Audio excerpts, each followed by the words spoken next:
अस्सलाम वालेकुम जी, क्या हाल है सबका? ठीक ठाक, खैर खैरियत। आज की वीडियो बनाने का मकसद उन बहनों, उन बच्चों की हेल्प करना जो घर से बैठकर कुछ काम करना चाहती हैं और ख़ुद को इंडिपेंडेंट बनाना चाहती हैं।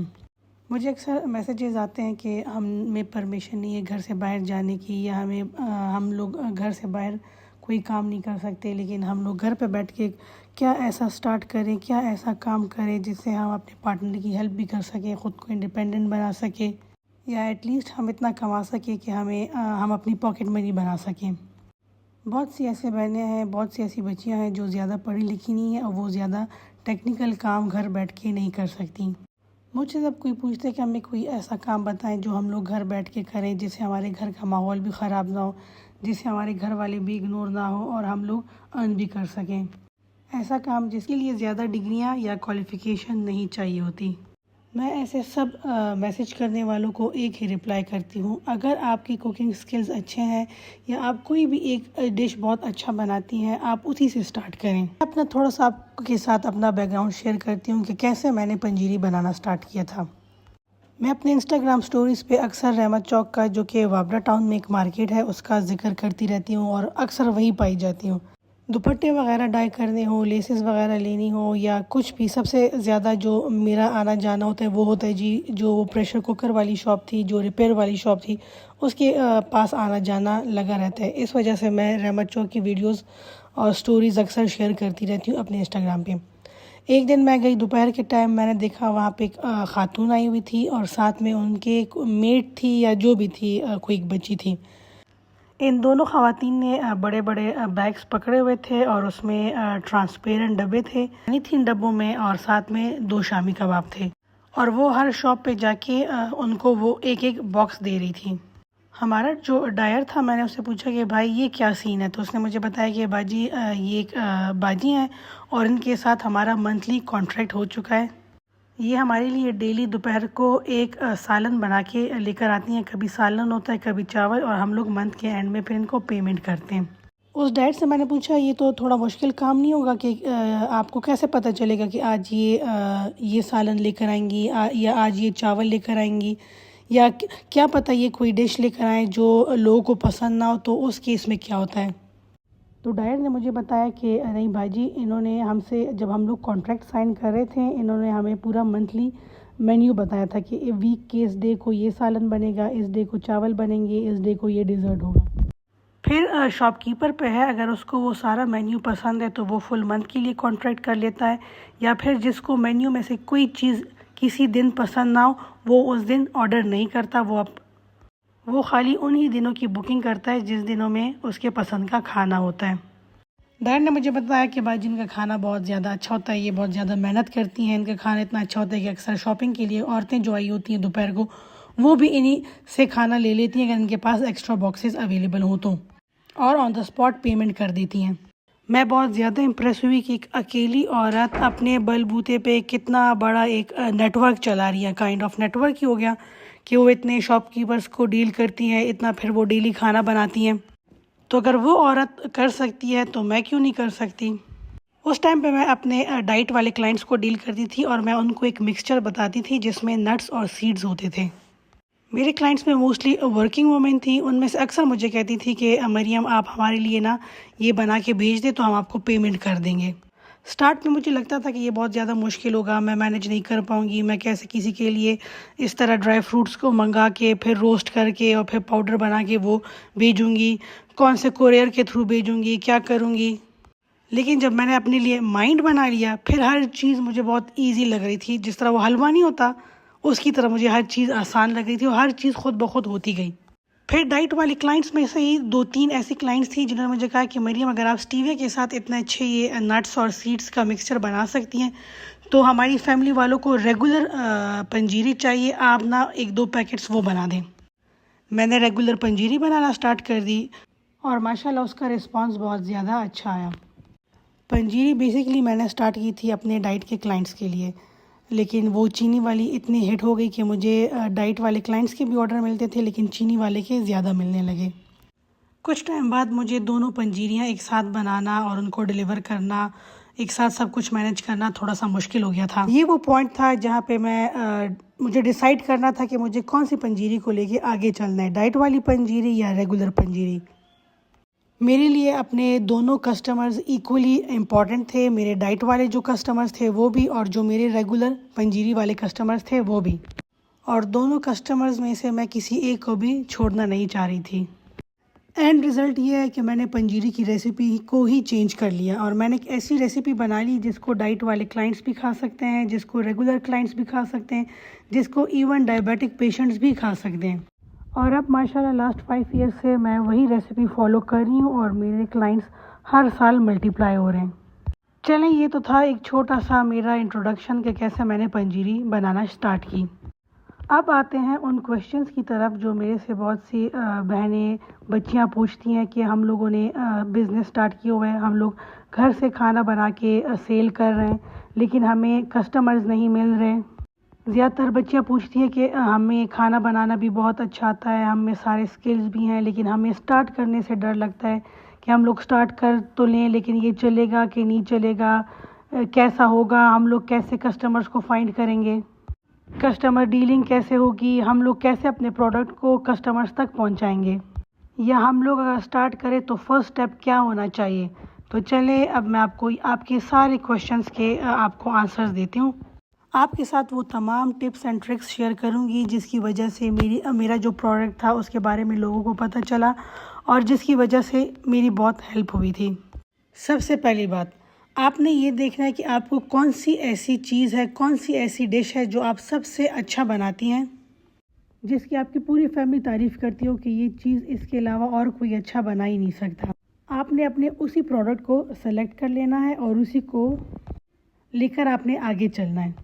बहुत से ऐसे होम बेस्ड खाना बनाने वाले क्या करते हैं कि वो अपने मेन्यू को इम्प्रेसिव बनाने के लिए हर चीज़ उसमें ऐड कर लेते हैं कि हम लोग ये भी बना सकते हैं, ये भी बना सकते हैं, ये भी बना सकते हैं।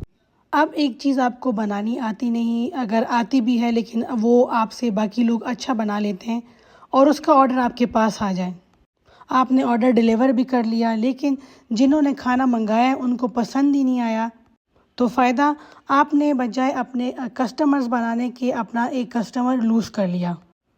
इसलिए आप जब भी अपना मेन्यू डिसाइड करें हमेशा वही आइटम्स उसमें रखें जो आप बहुत अच्छे बनाते हों। लोगों को इम्प्रेस करने के लिए गैर ज़रूरी चीज़ें ऐड ना करें। टिप नंबर 2, अपना सोशल मीडिया का एक पेज बनाएं जिसमें आप डेली जो भी चीज़ें बनाती हैं उसकी पिक्चर्स और वीडियोस अपलोड किया करें।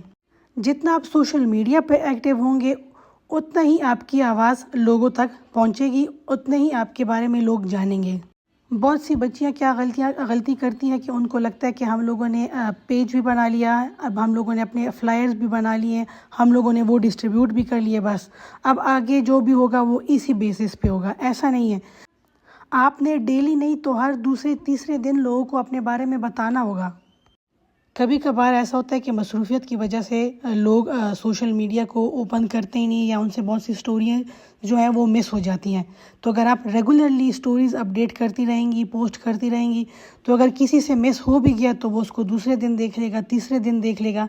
इस वजह से आपका एक्टिव होना बहुत ज़्यादा ज़रूरी है। फूड रिलेटेड बिज़नेस के प्रमोशन के लिए जो सबसे बेस्ट मीडियम है ना वो है फूड ग्रुप्स। एक फूड रिलेटेड बिज़नेस के सबसे ज़्यादा क्लाइंट्स फूड ग्रुप्स में बनते हैं।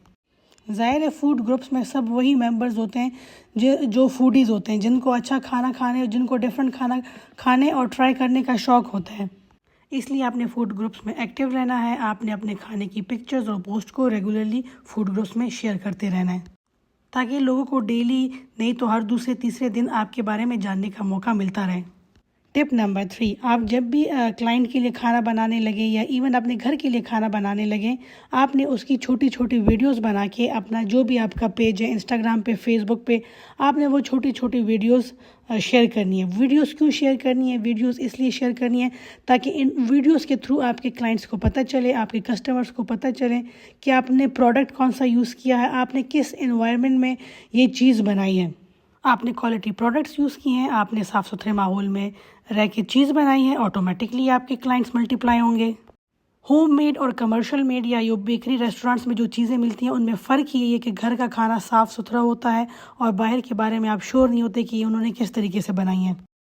लेकिन एक बात याद रखनी है कि अक्सर होता क्या है कि वीडियोस के लिए हम लोग क्वालिटी प्रोडक्ट्स ले आते हैं, अच्छी सी वीडियो बना लेते हैं कि ये वीडियो है, ये लोगों को दिखाएंगे, इससे हमारी प्रमोशन होगी और कस्टमर्स बनेंगे। लेकिन बाद में जब वो प्रोडक्ट बनाते हैं और वो डिलीवर करते हैं तो वो वाली प्रोडक्ट्स नहीं होती, वो वाली क्वालिटी नहीं होती। क्लाइंट को जब रिसीव होता है तो वो ज़ाहिर है यही कहता है कि मुझे चीज़ कुछ और दिखाई थी वीडियो में और भेजी इन्होंने कुछ और है। और अगेन इस तरह क्लाइंट्स बनने के बजाय आपका एक क्लाइंट चला जाता है। तो मोरल ऑफ़ द स्टोरी ईमानदारी, जो आपने दिखाया है वही चीज़ आपने डिलीवर भी करनी है। इस जगह मैं एक इम्पॉर्टेंट पॉइंट ऐड करना चाहूँगी। ज़रूरी नहीं कि जो खाना आपको पसंद हो या जो आप समझती हैं कि आपका सबसे बेस्ट खाना या जो आपके फैमिली वाले समझते हैं कि आप बहुत अच्छा पकाती हैं, दूसरे लोगों को भी वही खाना पसंद आए। आपके कस्टमर का टेस्ट डिफरेंट हो सकता है। सो अगर आपको नेगेटिव कमेंट मिले या आपको कोई सजेशन दे तो आपने उसको बहुत अच्छे तरीके से एक्सेप्ट करना है, आपने उसको मान लेना है। आसान अल्फाज में ये कि अगर आपकी रेसिपी आपको लगता है कि अच्छी है लेकिन आपके क्लाइंट्स उसमें कोई चेंजेस करना चाह रहे हैं तो आपने इस बात को एक्सेप्ट करना है और जैसा आपके क्लाइंट्स चाहेंगे आपने अपने प्रोडक्ट को वैसा उनके अकॉर्डिंगली करना है।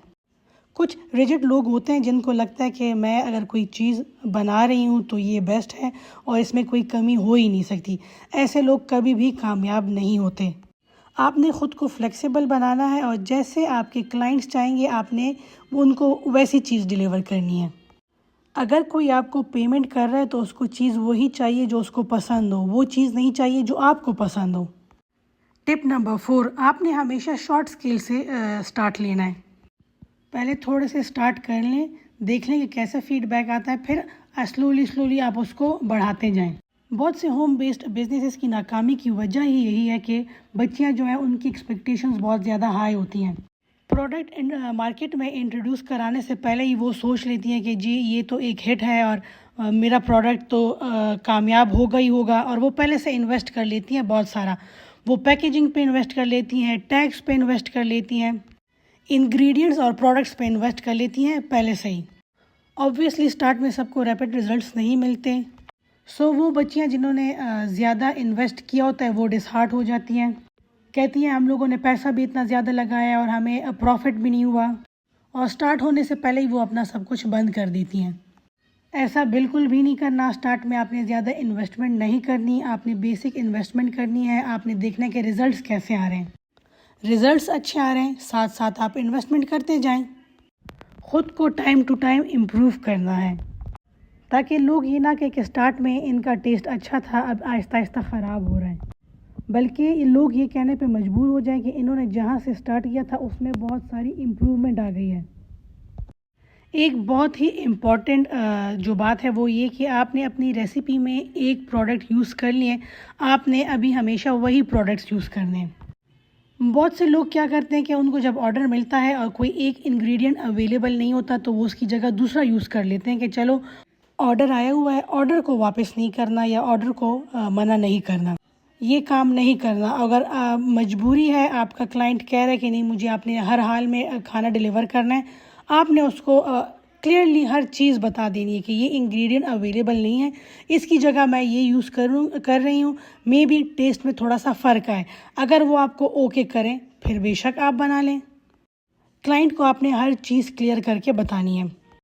आप जब अपनी क्वालिटी को मेंटेन रखेंगे, अपने कस्टमर्स के साथ आपका फ्रेंडली रिलेशनशिप होगा, आप उनके साथ चीज़ें डिस्कस करेंगी, इससे ये होगा कि आपके क्लाइंट्स मल्टीप्लाई होंगे। जो आपका क्लाइंट है वो आगे अपने फ्रेंड्स एंड फैमिली को सजेस्ट करेगा, फ्रेंड्स एंड फैमिली जब ऑर्डर करेंगे वो आगे और 10 लोगों को सजेस्ट करेंगे, और इस तरह आहिस्ता आहिस्ता आपका काम मल्टीप्लाई होता चला जाएगा। लेकिन अगर आप अपनी क्वालिटी को मेंटेन नहीं रखेंगे, क्लाइंट के साथ धोखा करेंगे, तो आपके क्लाइंट्स मल्टीप्लाई होने के बजाय माइनस होते चले जाएंगे। आपका मेन फोकस जो है तो वो क्लाइंट्स बनाने पे होना चाहिए, पैसे बनाने पे नहीं। आपने एक अच्छा क्लाइंट बना लिया मतलब आपने उसकी पूरी फैमिली को अपना क्लाइंट बना लिया। इन सब बातों का निचोड़ है दो चीज़ें। एक, ईमानदारी की, आपने अपना हर काम ईमानदारी के साथ करना है, अपने क्लाइंट के साथ धोखा नहीं करना। दूसरा, आपने एक्टिव रहना है। जितना ज़्यादा आप एक्टिव होंगे, जितना ज़्यादा आप सोशल मीडिया पे अपनी चीज़ों के बारे में लोगों को बताएंगे, उतने ही ज़्यादा आपके क्लाइंट्स आएंगे। अगर आप ये सोचेंगे कि हमने फ़लाने ब्लॉगर को चीज़ भेजी है, हमने दूसरे ब्लॉगर को चीज़ भेजी है, वो लोग हमारी प्रमोशन करेंगे और हमारे क्लाइंट्स आएंगे, तो ऐसे इस तरह भी क्लाइंट आ सकते हैं। लेकिन ज़्यादा क्लाइंट्स आपके तब आएंगे जब आप ख़ुद एक्टिव होंगे, आप अपने प्रोडक्ट के बारे में लोगों को बताएंगे, आप लोगों को दिखाएंगे कि आप किस तरह की चीज़ें बनाते हैं, आप कौन से इंग्रेडिएंट्स यूज़ करते हैं। और ये एक दफ़ा नहीं करना, आपने हर दूसरे तीसरे दिन करना है। हर दिन आपके नए फॉलोअर्स बनते हैं, इसलिए आपने हर दिन उन नए आने वाले फॉलोअर्स को अपने बारे में बताना होगा। अब जो सबसे मेन और सबसे इम्पॉर्टेंट बात है वो है पेशेंस, और इस चीज़ की आजकल बहुत ज़्यादा कमी है। अगर आपने एक प्रोडक्ट मार्केट में इंट्रोड्यूस करवा लिया है तो अब उसको अपने पैरों पे खड़े होने के लिए थोड़ा सा टाइम दें। आप ये ना एक्सपेक्ट करें कि आज मैंने ये प्रोडक्ट मार्केट में भेजा है और आज ही मुझे इसका पॉजिटिव रिज़ल्ट मिलेगा। सालों साल लग जाते हैं अपना नाम बनाने में, इसलिए थोड़ा सा सब्र से काम लेना होगा। चलें जी, आज की वीडियो काफ़ी लंबी हो गई है, अब इसको यहीं पे एंड करते हैं। मेरी सारी पंजीरी पैक हो गई और अब इसको मैं भेजूँगी कोरियर ऑफिस। यहाँ पे मुझे याद है कि बहुत सी बच्चियों ने पूछा था कि हम लोग अपना प्रोडक्ट अपने कस्टमर्स तक कैसे पहुँचाएँ। तो उसके लिए आपने ये करना है कि अपने इलाके के किसी भी कोरियर वाले के साथ आपने अपना अकाउंट ओपन कर लेना है। वो जब आप ऑफिस जाएंगे वो सारी डिटेल्स आपको समझा देंगे। आपने जिस भी कोरियर वाले के साथ अपना अकाउंट ओपन करना होगा, आप उस ऑफिस पे चले जाएं और वो बाकी की सारी डिटेल्स आपको समझा देंगे। दूसरा, अगर आप इंटरसिटी खाली फूड डिलीवर करा रहे हैं तो उसके लिए जो इनड्राइव का कोरियर सर्विस है ना, वो सबसे बेस्ट है, इकनॉमिकल भी है और रिलायबल भी है। आपने फ़ूड की एडवांस पेमेंट अपने क्लाइंट से ले लेनी है और फिर आपने इनड्राइव पे जाके कोरियर के ऑप्शन को सेलेक्ट कर लेना है। उसमें आपके पास डिफरेंट ऑप्शंस है कि आपने कार के थ्रू भेजना है या फिर बाइक के थ्रू। सबसे इकनॉमिकल बाइक है। राइडर आके आपके घर से प्रोडक्ट को पिक करता है और फिर उसको जाके आपके कस्टमर को डिलीवर करता है। जितने भी उसके डिलीवरी चार्जेस बनते हैं वो फिर कस्टमर से ले लेता है। उम्मीद करती हूँ कि आज की वीडियो आपको पसंद आई होगी। अगर फिर भी आपको किसी भी किस्म की हेल्प चाहिए तो मैं हाज़िर हूँ। अपना बहुत सा ख्याल रखिएगा। अल्लाह हाफ़िज़।